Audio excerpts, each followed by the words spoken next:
एक धक्कादायक आणि हृदय पिळवटून टाकणारी घटना अंजनगाव सुर्जी तालुक्यातील मासमपूर पांढरी येथून समोर आली आहे। एका शेततळ्यातील विषारी पाणी प्यायल्याने तब्बल 51 बकऱ्यांचा मृत्यू झाल्याची घटना बुधवारी सकाळी 11 वाजताच्या सुमारास घडली आहे। या घटनेमुळे महिला बचत गटावर मोठे आर्थिक संकट कोसळले आहे।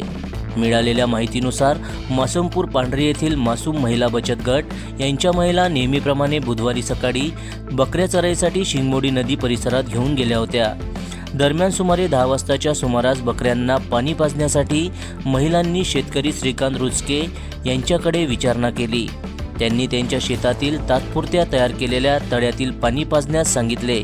मात्र बकऱ्यांनी ते पाणी प्यायल्यानंतर काही वेळातच एकामागून एक बकऱ्या जमिनीवर कोसळू लागल्या। महिलांना नेमके काय होत आहे हे कळण्याआधीच अनेक बकऱ्यांनी पायघासत जीव सोडण्यास सुरुवात केली। घाबरलेल्या महिलांनी तात्काळ गावात फोन करून मदत मागितली। मात्र पशुवैद्यकीय डॉक्टर घटनास्थळी पोहोचण्यापूर्वीच सर्व 51 बकऱ्यांचा मृत्यू झाला। या घटनेमुळे संबंधित महिलांवर मोठे आर्थिक संकट कोसळले आहे। विशेष म्हणजे या महिलांनी सेंट्रल बँक ऑफ इंडियाकडून जवळपास 6 लाख रुपयांचे कर्ज घेऊन बकरीपालन व्यवसाय सुरू केला होता आणि त्यावरच त्यांचा उदरनिर्वाह अवलंबून होता। संबंधित महिलांनी शेतमालकावर गुन्हा दाखल करून नुकसान भरपाईची मागणी केली आहे। दरम्यान घटनेचे गांभीर्य लक्षात घेऊन पोलीस ठाण्याचे ठाणेदार सूरज बोंडे यांनी तात्काळ घटनास्थळी भेट देत पंचनामा केला असून न्यायवैद्यकीय पथकाला देखील पाचारण करण्यात आले आहे।